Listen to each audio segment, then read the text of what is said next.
오늘의 말씀 시편 11편 1절부터 7절 말씀. 하나님 아버지, 오늘 토요일 주말 이 아침도 주님의 은혜를 사모함으로 주님 앞에 나갑니다. 이 시간에도 우리 모두에게 말씀을 통해 하나님의 음성을 들려주옵소서.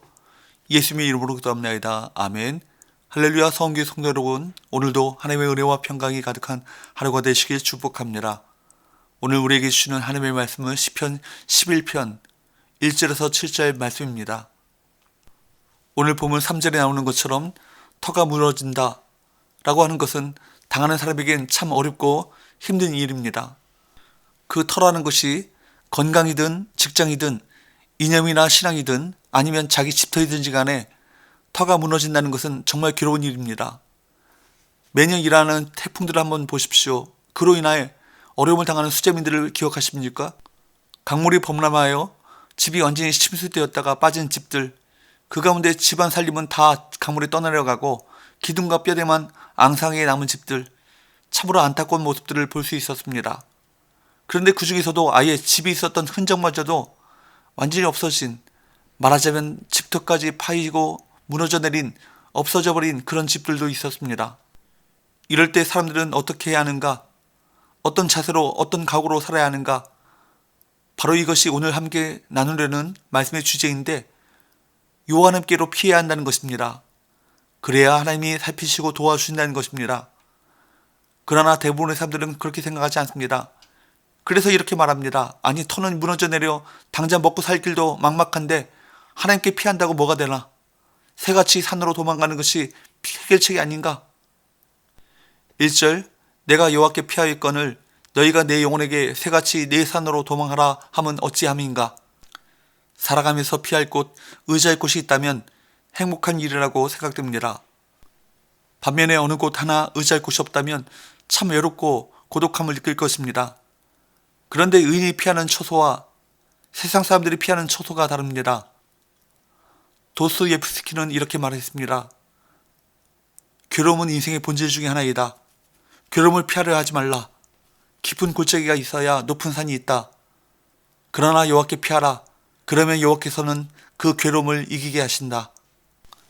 지금 시인 다윗은 터가 무너진 상황 가운데 있습니다. 그러나 다윗은 이러한 때 하나님께 피하고 있습니다. 그 괴로움을 이기게 하시는 그 주님께 피하고 있는 것입니다. 여러분, 이것이 바로 하나님의 방법입니다. 하나님께서는 우리의 괴로움을 피하게 하시는 것이 아니라 이기게 만드십니다. 왜냐하면 아버지가 허락하시는 괴로움은 반드시 높은 산, 곧 큰 만족을 주시기 위한 것이기 때문입니다. 그러므로 괴로움을 무작정 피하려 하는 것보다 이기게 하시는 여호와께 피할 때 그 괴로움은 우리에게 값진 것으로 바뀌어지는 역사가 일어날 것입니다. 그래서 의인은 항상 여호와께 피하는 것입니다. 세상 사람들의 피난처는 돈이나 명예가 될 수도 있지만 의인의 피난처는 오직 여호와 한 분뿐입니다. 2절, 악인이 활을 당기고 화살을 시에 먹이며 마음이 바른 자를 어두운 데서 쏘려 하는도다. 원수들은 어두운 곳에 숨어 다윗에게 활을 쏘려고 합니다. 그들은 숲속에서 매복해 있다가 활을 쏴 짐승을 죽이는 사냥꾼의 모습과 같이 음흉하고 잔인합니다. 몰래 숨어 아무도 모르게 다윗을 죽이려고 합니다. 다윗은 마음이 바른 자라는 표현으로 자신의 무죄를 천명합니다. 그러나 원수들에게 그 사실은 중요하지 않습니다. 우리는 항상 깨어 조심해야 합니다. 베드로전서 5장 8절 말씀과 같이 대적 마귀가 우는 사자처럼 두루다니며 삼킬 자를 찾기 때문입니다. 3절을 보면 다윗이 얼마나 더 확신에 차 있는지 알 수 있습니다. 3절, 터가 무너지면 의인이 무엇을 하랴? 여기서 터는 기초를 말하는데 다윗이 말하는 기초는 무엇입니까? 그건 바로 여호와께 피하면 안전하다는 것을 말합니다. 다윗은 참으로 이것을 가장 기초적인 진리로 확신하고 믿고 있었습니다. 세상 사람들은 터를 자기가 갖고 있는 세상적인 백그라운드로 생각하지만 다윗에게는 하나님께 대한 신앙이 그의 터였습니다. 정말 여호와께 피하는 것은 최고의 안전이라는 사실, 다시 말하면 절대로 이 터는 무너질 수 없는 터인 것입니다. 사랑하는 성도 여러분, 여호와께 피하는 것이 최고의 안전이라는 이 진리를 인생의 기초에 털어 믿고 살아가시기를 주임으로 축복합니다. 4절 여호와께서는 그의 성전에 계시고 여호와의 보좌는 하늘에 있으며 그의 눈이 인생을 통축하시고 그의 안목이 그들을 감찰하시도다. 여기에서 성전은 이 땅의 성전이 아니라 하늘의 성전을 말합니다. 즉 거룩한 곳, 의인만이 거할 수 있는 곳, 여기에 여호와가 계시다는 이야기입니다.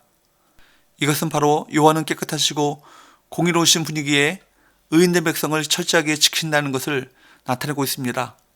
인생을 통축하시고 안목이 있으신 여호와께 피한다면 얼마나 안전하겠느냐라는 말입니다. 6절 악인에게 그물을 던지시리니 불과 유황과 태우는 바람이 그들의 잔에 소득이 되리로다.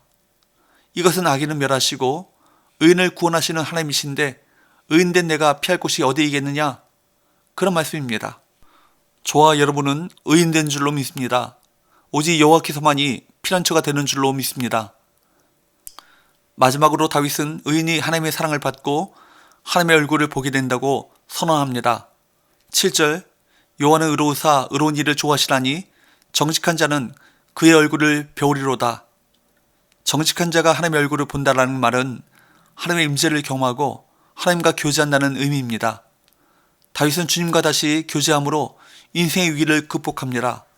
하나님께서 함께 계시면 위기는 곧 축복의 기회가 됩니다. 삶의 기초가 흔들리는 위기 앞에서는 누구나 불안하며 무기력한 모습을 보일 수 있습니다. 그때 하나님께 피하고 하나님의 손길을 의지해야 합니다. 불꽃 같은 눈으로 인생을 살피시는 하나님께서 의인과 악인을 구별하실 것을 믿어야 합니다. 하나님을 신뢰하면 고난도 축복이 되는 것입니다. 여러분, 가장 지혜로운 것은 오직 한 가지, 여호와만이 우리의 피할 처소라는 사실에 진리의 기초를 두고 살아가는 것이 가장 지혜로운 것입니다. 평생을 우리 피난처가 되시는 여호와께 피하는 우리 삶이 되시기를 주임으로 축복합니다. 기도합시다. 하나님 아버지, 하나님만을 우리 진정한 피난처로 삼고 환난을 만날 때마다 하나님께 피하여 도리어 환난이 축복이 되게 하시고 하나님 안에서 참된 안전과 보호를 누리게 하여 주옵소서. 예수님의 이름으로 기도합니다. 아멘.